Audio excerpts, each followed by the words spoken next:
today because I wanted to make a video on some tips for partners of trans men, trans women, transgender individuals, however your partner identifies. Now, I really think that this can apply to a lot of different relationships, not just relationships where your partner identifies as a different gender than what was assigned to them at birth.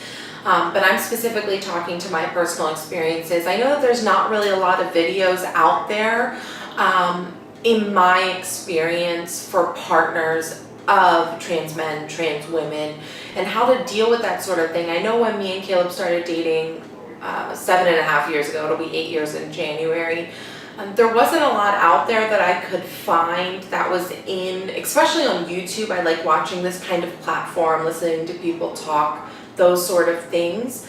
There were a few books that I have read, but there was not really an intimate setting like this where I could listen to someone's personal experiences. So I wanted to start a selection of videos that have to do with my life with Caleb, possibly some videos with him, depending on what he's comfortable with. And this one is going to be tips on being the best partner that you can be when being the partner of a trans man or trans woman. Now, I specifically, obviously my husband is a trans man, so I can only really identify with those experiences, but I assume that they're pretty similar, although they do have a lot of differences as well. So I did go ahead and make a list, and I just have 5. There are a lot of other ones that I will probably cover in other videos, but I wanted to go ahead and kind of go over what I think are the top 5 important ones, not that they're in any specific order. So the first one that I have is patience, and I think that this is obviously one that can apply to a lot of different relationships with someone with mental health issues, relationships that have any issues. There are a lot of different situations that this can apply to, but in this specific situation, from the moment that me and Caleb started dating, he's always been evolving with what he's comfortable with, what he's not comfortable with, and kind of evolving as a person in general, growing into the man that he has become. And you really have to have some patience, be able to wait it out. I think that there were some early stages in our relationship where I could have just said, this is too hard, I can't do it. But having the patience and realizing that it does get better for both me and him really allowed us to grow as a couple and become stronger, because I stuck around and saw him through the times that were a lot harder for us. The second one, in my eyes, is the most important, and that's self-love and support. It took me a long time to realize that this also affects me. It doesn't go away. It's not something that will ever go away for us, and it gets easier as time progresses, but it's not something that I'm ever not going to have to deal with. And that's the same that goes for him. But I really had to learn that I'm worth taking the time to get help for, something that I speak to my therapist about, that I'm also worth being heard, and that my emotions matter as well. And I think that's true in a lot of different scenarios. You know, family members of drug addicts, family members of somebody with mental health, which is also something that I talk about. You know, you are dealing with this as well, and it does affect you, and it's okay to talk about that. You know, when it's something that is so heavily focused on the other person, it's hard to realize that you have to take time to love and support yourself. And I think that taking that opportunity to either find a therapist, you know, somebody who is well versed in these types of situations, whatever your situation may be, is a great opportunity to take the time to find something that is just yours. You know, a lot of your life is going to be involved in making your partner feel good and making them feel whole. And that can be exhausting. So it's important that you take time for yourself. The third one that I have is education. When we talked initially, we were talking as two girls. He didn't really come out to me, and we were both in relationships. But once he finally did tell me, it was something that I had heard of. I had a general idea of what it was. I mean, we're talking back in 2006, 2007. But I had no idea any specifics. I didn't know what it entailed. How would this affect, we weren't dating at that point when he told me. So at that point, I was just curious. So I did a lot of research on my own, on just a curiosity level. I didn't really go a lot into detail.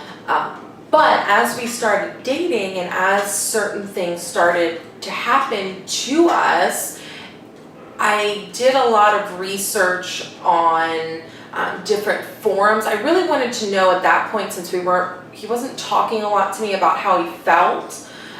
It was hard for him at that point. So I was on a lot of forums talking to other people who were more open about their feelings so I could understand how he was feeling, and also educating myself on the medical side of things. What was our next steps? What were we going to do? What are the steps? And that really gave me power in our relationship, and not power over him, but power to go through this with him. I feel like if you don't educate yourself and you just kind of go along with the motions and whatever you want to do, you don't know how to react to things. You always react better when you have a little bit of knowledge about what's happening. And I really think that educating yourself is really important, and in turn helps you out with other things, being supportive and those types of things. You can have a knowledgeable conversation about the things that you're going through. Number 4 I have that kind of goes into that is open lines of communication. It's so important when you're going through this transition, and no matter how quickly or how slowly it goes, a lot of people take years, and some people are really lucky and have the money and the means and the support to do this very quickly. But either way, taking the time to talk to each other, understanding where each other is coming from is the most important thing you can do in any relationship, but specifically when you're going through something that is incredibly hard on your emotions. We talk a lot.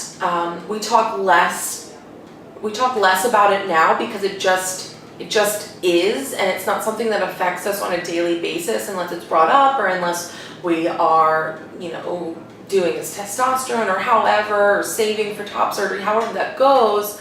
It's not something that comes up on a daily basis now, but before, when it was affecting him every day in such a way that it was affecting his daily life,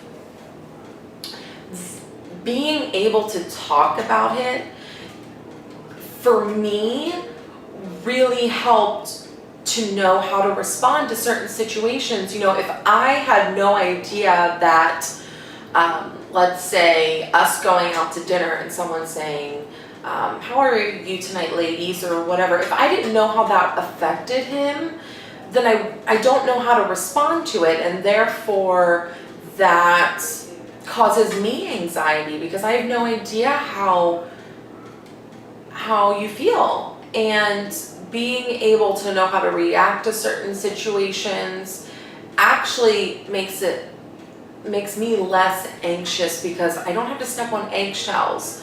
I'm not worried about, is this going to hurt your feelings? Is that going to? I mean, there were times when that happened, but being able to talk about your feelings and not have them sit there and marinate is the most important thing you can do. And to talk about how you feel about things. And, it really worries me when, it really, it really confuses me when you like this, but you don't like that. I need to know where our boundaries are. I want to make you comfortable. Those types of things are one of the most important things that you can do. And number 5 that I have is acceptance. I think that there are a lot of women that are dating trans men. I'm just trans men, and I'm just speaking from that perspective because that's all I know and all I've really experienced. That when you start dating a trans man in their beginning stages, I feel like a lot of women hold on to this hope that it's just a phase, and that they're just really butch, or they just want to seem really tough, or whatever it is. I feel like a lot of, or a good bit of women hold on to that, and and they're not taking the time to accept your partner as they are, and kind of treating your relationship as a relationship with a trans man. And they treat it like a relationship with a really butch lesbian who might just not like penetration, or might not want you to touch their chest, or whatever it is. They don't accept who your partner is. And by doing that, by not accepting that your partner is a man or is a woman or is whatever they want to identify as, or if they don't care, or whatever their preference is, you're only hindering their ability to grow. It's hard to have your family and friends accept your partner. It's hard to go out into the workforce having to use your gender assigned at birth, or your birth name, or however it is. Those are struggles that you're going to go through. But to come home to someone who as well does not accept you and will not accept how you feel, I can only imagine what that would do to a person. And I think you either need to come to that acceptance place, or you need to accept that this is not for me. And I love you, but I'm a lesbian, and I don't want you to not have breasts, and I don't want you to have a penis, or whatever it is that they want to do, because everyone's transition is different. But those are kind of the two roads that you need to go down. Either I accept this, I love you as you are, and I'm okay with that, and I'm going to support you, or I love you and I accept this, but it's just not for me. It's not something that I see us doing. Or you can choose to not accept it. But in those two situations where you either can't do it or you choose not to accept it, you need to remove yourself from a romantic relationship from them. It's not healthy, it's not okay, and I think that you really need to decide what you want to do, because it's not easy. So yeah, I hope that wasn't that confusing. I know I kind of was all over the place. I have a lot of opinions on these types of things, and I'm not always right. I'm not speaking for everyone. I'm just speaking from my own personal experiences. But leave your comments down below. Let me know what you think. Do you agree? Do you disagree? Do you think that I have no idea what I'm talking about? Just let me know your thoughts. I love talking to you guys, and let me know if there's other kinds of videos you guys want me to do. Maybe I'll do like a Q&A or something like that.